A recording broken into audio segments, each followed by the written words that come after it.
A reading from the Acts of the Apostles. Lectura de los Hechos de los Apóstoles. On the day of Pentecost, El día de Pentecostés, Pedro, de pie con los 11, pidió atención y les dirigió la palabra.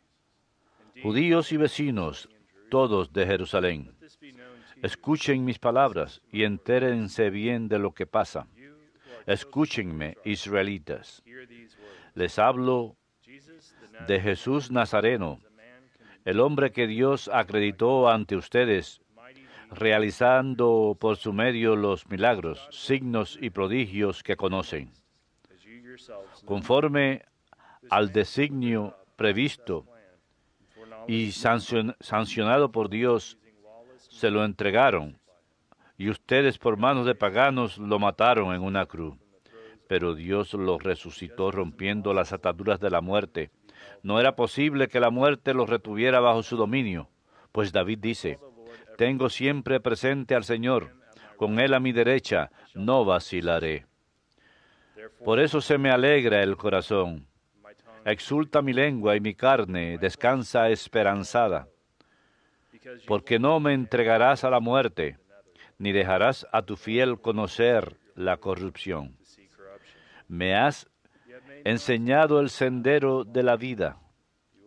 Me saciarás de gozo en tu presencia. Hermanos, permítanme hablarles con franqueza. El patriarca David murió y lo enterraron. Conservamos su sepulcro hasta el día de hoy.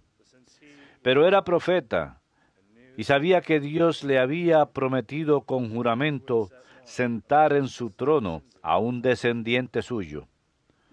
Cuando dijo que no lo entregaría a la muerte y que su carne no conocería la corrupción, hablaba previendo la resurrección del Mesías.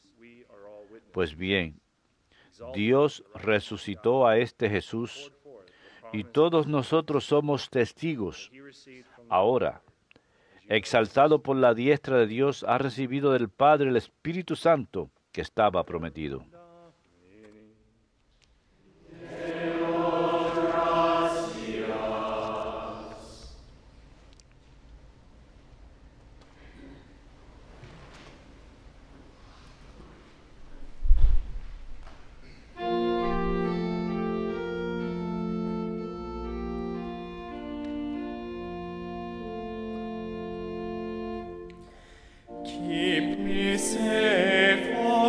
Protégeme, Dios mío, que me refugio en ti. Protégeme, Dios mío, que me refugio en ti. Protégeme, Dios mío, que me refugio en ti. Yo digo al Señor, tú eres mi bien.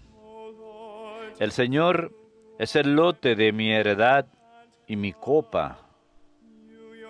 Mi suerte está en tu mano.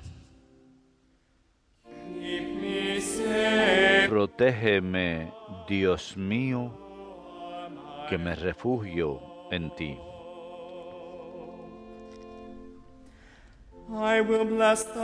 Bendeciré al Señor que me aconseja. Hasta de noche me instruye internamente. Tengo siempre presente al Señor. Con Él a mi derecha no vacilaré. Protégeme, Dios mío, que me refugio en ti.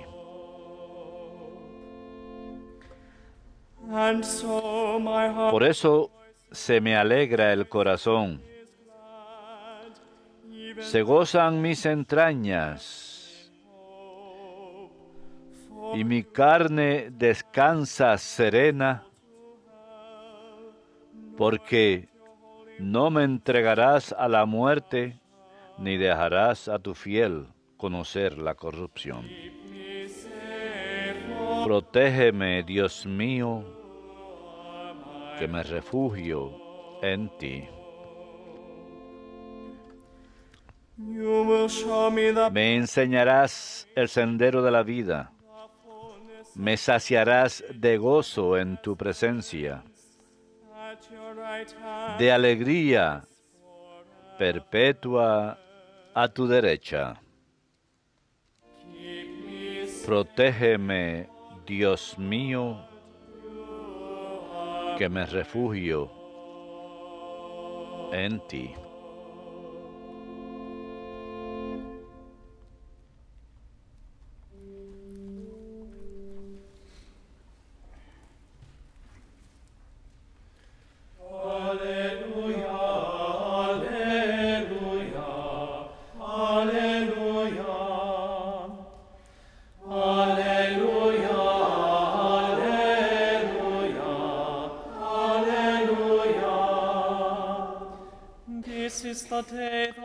Este es el día en que actuó el Señor. Sea nuestra alegría y nuestro gozo.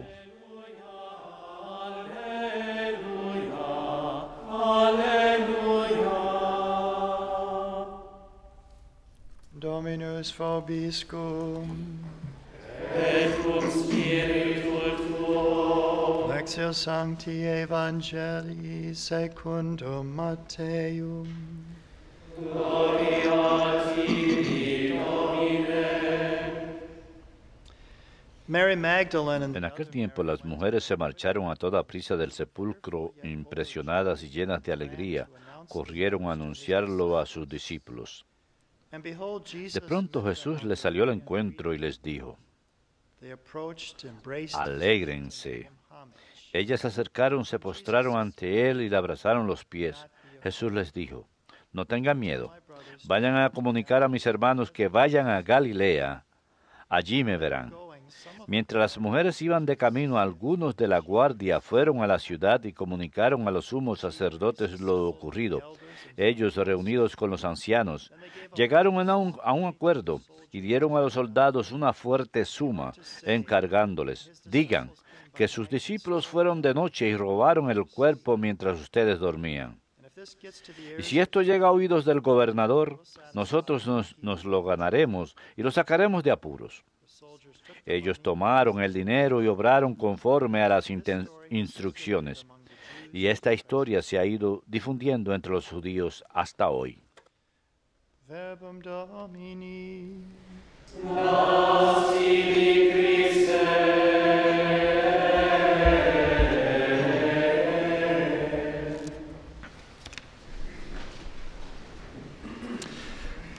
A little over a year ago, Hace poco más de un año, el padre Mark y yo y un equipo de EWTN, éramos 7, tuvimos el privilegio de ir a Tierra Santa y grabar 9 programas. La semana pasada salieron al aire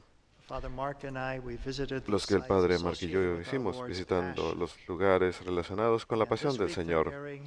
Esta semana van a sacar al aire el programa que produjimos sobre los lugares relacionados con su resurrección. Y por supuesto, uno de esos lugares que visitamos es el Santo Sepulcro, un lugar sagrado de la resurrección del Señor, donde nuestro Señor estuvo sepultado. Y cuando estábamos ahí, normalmente había una gran cola de gente en fila para entrar y hacer una breve visita. Es un área muy pequeña. Hay que inclinarse y bajar al sepulcro y uno puede pasar unos momentos ahí y luego lo sacan.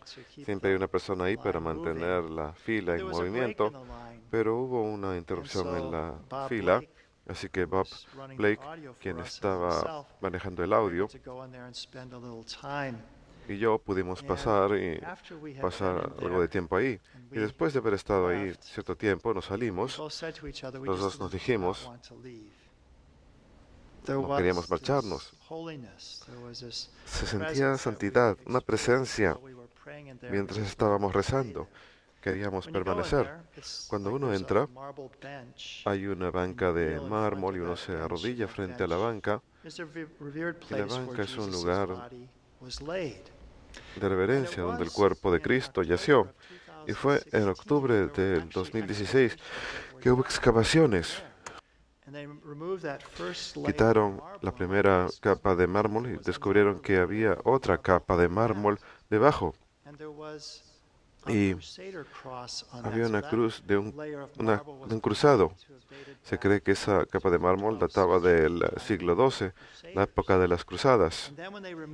Y cuando quitaron eso, encontraron un lecho de roca,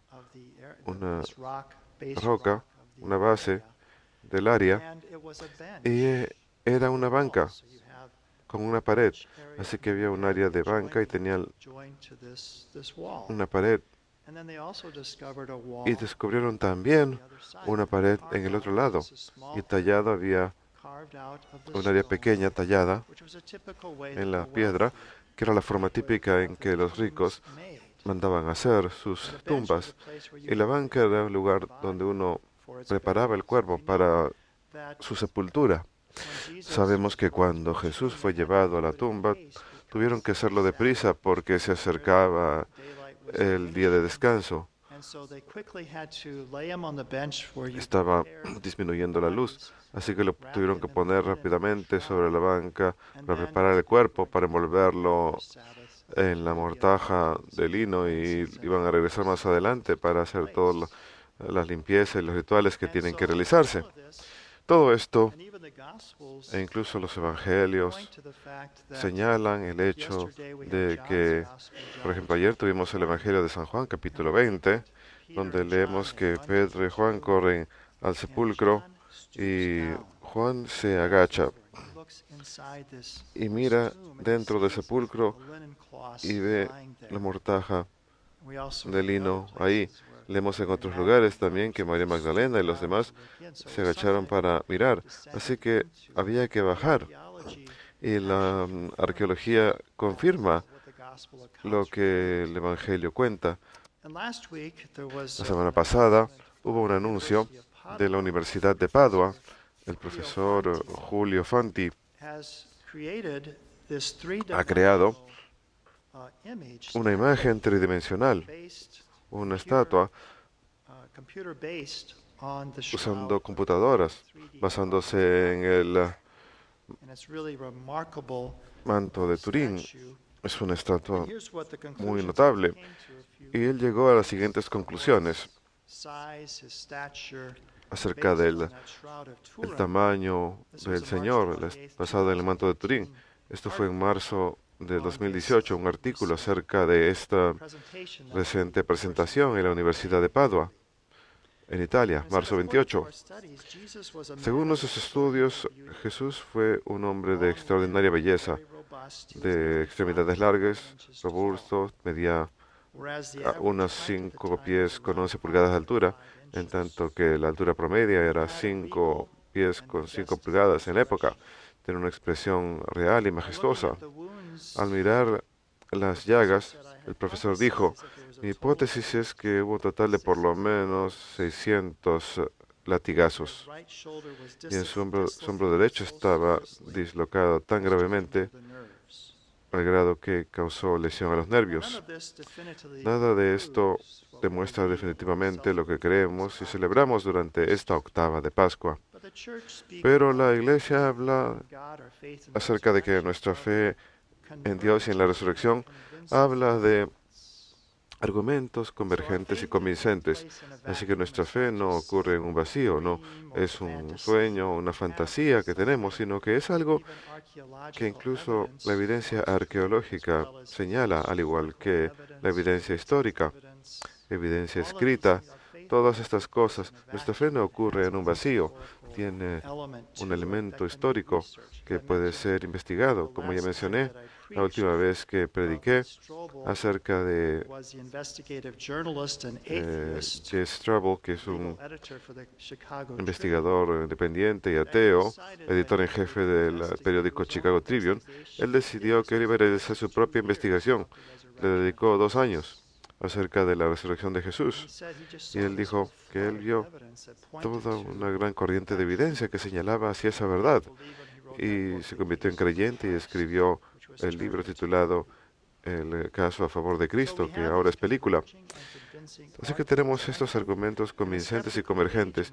Y creo que en una época, la época de escepticismo en la que vivimos, es importante, y me gusta hacer esto durante Pascua, hablar acerca de algunas de las cosas que apuntalan nuestra fe, que fortalecen nuestra fe.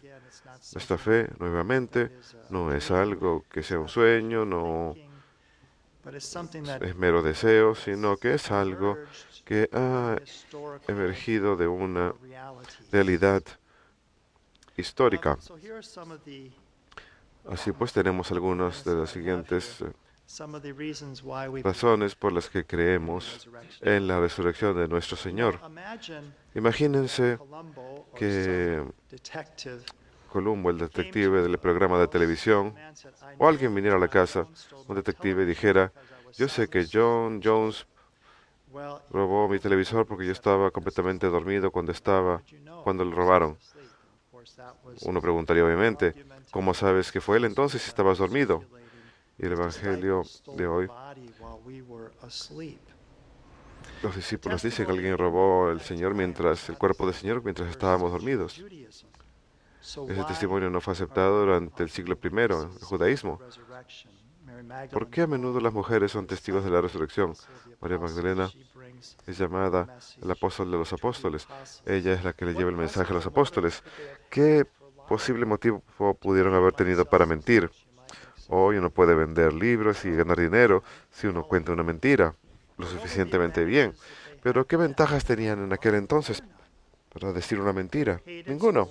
Fueron odiados, perseguidos, burlados, botados de la sinagoga, sufrieron cárcel, exilio, martirio. Difícilmente es una lista de beneficios. Y si fuese mentira, ¿quién hubiera muerto por una mentira? Chuck Colson cuenta la historia de Watergate y cómo iban a mantener todo en secreto, pero al cabo de 2 semanas la gente empezó a confesar porque querían salvar sus propios pellejos. No hay ningún recuento de que nadie diga: oh, inventamos todo esto. Puede que haya personas que renuncien a su fe bajo amenaza de tortura, pero nadie dice: oh, lo inventamos todo, queríamos contar una historia. Hay muchos testigos. 2 testigos oculares escribieron sus propios relatos para audiencias separadas, diferentes, Mateo y Juan, y Marcos escribió el testimonio de Pedro, y Lucas nos cuenta que él entrevistó a los testigos oculares. Pablo tuvo su propio encuentro. Son 5 testigos diferentes, 5 libros que fueron compendiados en un solo libro, la Biblia, pero son distintos testigos. Pablo habla de unos 500 testigos que presenciaron la resurrección del Señor. También podemos decir que esta fe creció a pesar que no siempre era un mensaje popular. Renuncien al mundo y sus placeres, cambien su vida, amen a sus enemigos, recen por los que los persiguen. Y sin embargo, la fe continuó creciendo.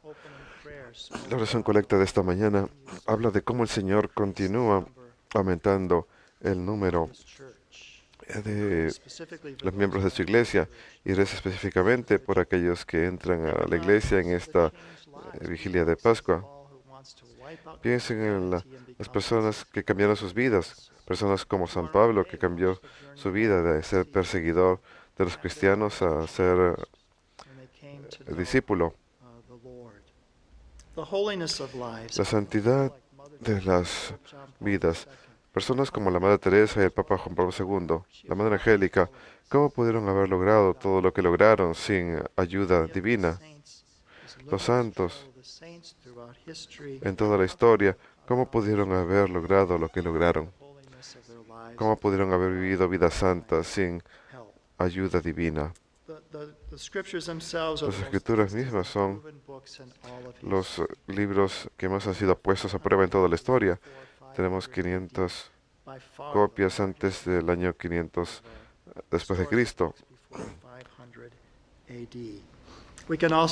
También podemos hablar de los sacramentos que se celebraban antes que la Biblia fuera compendiada. Y esto se convirtió en algo tan importante para la gente que los mártires en el norte de África dijeron: Sin el Señor no podemos vivir. Así que se reunieron, a pesar que el Imperio Romano había puesto en clandestinidad la práctica del cristianismo, seguían reuniéndose para la misa porque no querían vivir sin la Eucaristía. Y finalmente nuestro propio encuentro con el Señor resucitado. Esta mañana tenemos una sagrada comunión con Él, escuchamos su palabra, nos habla. La misa a lo largo de siglos ha seguido causando este encuentro con el Señor resucitado. Nos reunimos en su nombre cuando escuchamos su evangelio proclamado y tenemos una santa comunión con Él.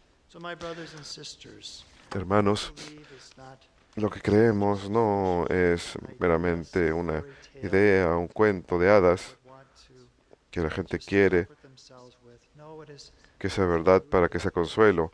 No, está arraigado en la historia, en la arqueología, en toda la evidencia, en estos argumentos convincentes y convergentes que muestran que nuestra fe es razonable, confiable y que el Señor mismo se revela a nosotros para confesar la fe en Él.